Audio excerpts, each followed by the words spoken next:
Shall we begin?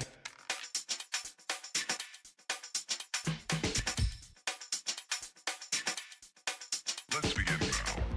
Merhabalar, kanalıma hoş geldiniz. Bugün bahtına şekerpare hazırladım. Yine çok az malzemeyle pratik ve çabuk bir şekilde hazırlanabilen bir tatlı seçtim. Öncelikle tatlımızın şerbetini hazırladım. Bunun için bir tencereye 3,5 su bardağı şeker ve 4 su bardağı suyu aldım. Şeker eriyinceye kadar karıştırıp kaynamaya bıraktım. Şerbet bir taşım kaynayıp köpük köpük olunca üzerine birkaç damla limon suyu ilave ettim. Böylece şerbetimizin şekerlenmesini önlemiş olacağız. Yani bekleyince şekerlenme olmayacak tatlımızda.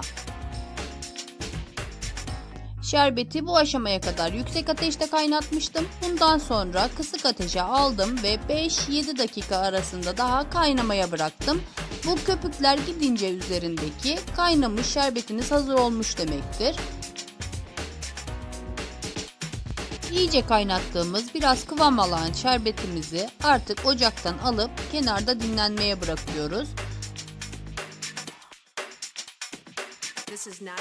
Tatlımızın hamuru için yoğurma kabına 1 paket margarin, 1 yumurtanın beyazı ve tam bir yumurta ekledim. Yumurtanın bir tanesinin sarısını tatlıların üzerine sürmek için ayırdım. 1 paket kabartma tozu ekledim. 1 su bardağından biraz eksik şeker koydum ve aromasını artırmak için bir tane portakalın kabuğunu rendeledim. Limon kabuğu çok yoğun bir tat vermeyecek. Sadece içindeki yumurtanın baskın tadını engellemek için işe yarıyor. Bir de eğer limon sevmiyorsanız yerine şekerli vanilin de kullanabilirsiniz hamurumuzda. Benim hamurumda irmik kullanmadım. Sadece unla yapılan bir tatlı. Öncelikle un koymadan diğer malzemeleri birbirine yediriyorum. Daha sonra kontrollü bir şekilde unumu ekleyerek yoğurma işlemine geçiyorum. Ne kadar un kullandığım hususuna gelecek olursak yine tam bir ölçü veremiyorum. Daha önce hamur işlerinde hep söylediğim gibi un miktarı diğer kullandığınız malzemelere göre değişiklik gösterecektir. Yumurtanızın büyüklüğüne, hatta margarininizin markasına kadar değişiklik gösterebiliyor ununuz. Ununuzun markasında bile değişiklik olursa kullanacağınız un miktarında farklılıklar olabilir. Ben bu hamuru yoğurmaya başlarken ölçülü olarak kabıma 4,5 su bardağı kadar un almıştım. Daha sonrasında yoğurma işlemi biterken göreceksiniz. Hepsini kullanmadım. Yaklaşık olarak 4 su bardağına yakın un kullanmışım bu hamuru yoğurmak için. Siz de kontrollü bir şekilde ununuzu eklerseniz, tatlınızın kıvamına göre ununuzu belirlerseniz daha başarılı bir sonuç elde edersiniz. Hamurumuzun kıvamı yumuşak, ele yapışmayan bir kıvamda olacak. Yani kulak memesi denilen kıvamda olacak. Zaten çok çabuk toparlanan bir hamur. Yoğurdukça elinize sertleşmeye başladığında un ilavesini kesin. Etrafında kalan unları toparladıkça zaten hamur kendini çekecektir. Daha sonrasında eğer çok cıvık geliyorsa elinize bir miktar daha un ilave ederek hamurunuzun katılığını ayarlayabilirsiniz kolayca. Bakın benim elimden ayrılmaya başladı bile. Hiç kalmayacak, biraz sonra göreceksiniz elimde hamur. Bunun gibi siz de eğer katılığını ayarlayamıyorsanız ilk önce hamura güzelce malzemeleri yedirmeye çalışın. Daha sonrasında eğer çok yumuşak kalacak olursa o zaman un ilave edebilirsiniz. Ama hamur çok sert olursa önceden un ilavesi yaparsanız bunun geri dönüşü olmayacaktır. Yaptığınız bütün emeğiniz boşuna gidecektir. Bakın ben de hamurumun kıvamını kontrol ettim ve yeterli gelmemiş gördüğünüz gibi bir kaşık daha ilave ederek hamurumu birazcık daha sertleştirdim. Aslında toparlanmıştı gördüğünüz gibi hamur ama tam kıvamını tutturamadığım için bir kaşık daha ilave ederek tekrar yoğurdum ve hamurum tam istediğim kıvama geldi. Hamurun hazırlama aşamasını kesinti yapmadan tamamen gösterdim sizlere. Gördüğünüz gibi çok basit, hemen çok çabuk bir şekilde, yani 10 dakika içinde bile yapabileceğiniz bir tatlı. Sadece bekleme süresi birazcık uzun şerbetini çekmesi için. Onun için de 2-2,5 saat kadar yeterli oluyor. Yani iftara hazırlamak istiyorsanız sabahtan hamurunuzu yoğurup fırınlarsanız, öğlene şerbetlerseniz akşama iftara çok lezzetli bir şekilde tatlınızı yiyebilirsiniz. Tatlının şekil verme aşamasını da göstermek istedim. Bazıları yuvarlak yapıp ortasına fındık, badem veya ceviz de koyabiliyor. Ben bugün böyle oval şekilde yapmak istedim. Onun için elimizde bir parça hamuru yuvarlak yapıyoruz. Daha sonra parmak uçlarımızla silindir şekline getiriyoruz. İki tarafındaki sivriliği oluşturmak için de silindir şeklinin iki tarafına hafifçe parmaklarımla baskı yaparak yuvarladım.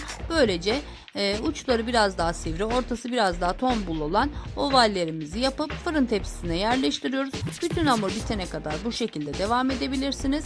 Gördüğünüz gibi benim tepsim doldu. Birazcık da hamurum arttı. Daha sonra tatlımızın üzerine yumurta sarısını, ayırmış olduğumuz yumurta sarısını sürüyoruz. Şekil verme kısmı da yine sizin zevkinize kalmış. İsterseniz yuvarlak yapıp ortasına badem, ceviz veya fındık koyabilirsiniz. İsterseniz bu şekilde oval yapabilirsiniz. İki türlü de şekerparenin gerçek görüntüsünü elde etmiş olursunuz. Böyle oval yapılan şekerparelerin orijinal görüntüsünde genelde çizikler vardır. O çizikleri oluşturmak için çatal kullanıyorum. Çatalımla üzerinden bastırarak hafifçe çizik atıyorum. Hatta ben biraz daha süslü olsun diye birazcık böyle dalgalı bir şekil yaptım.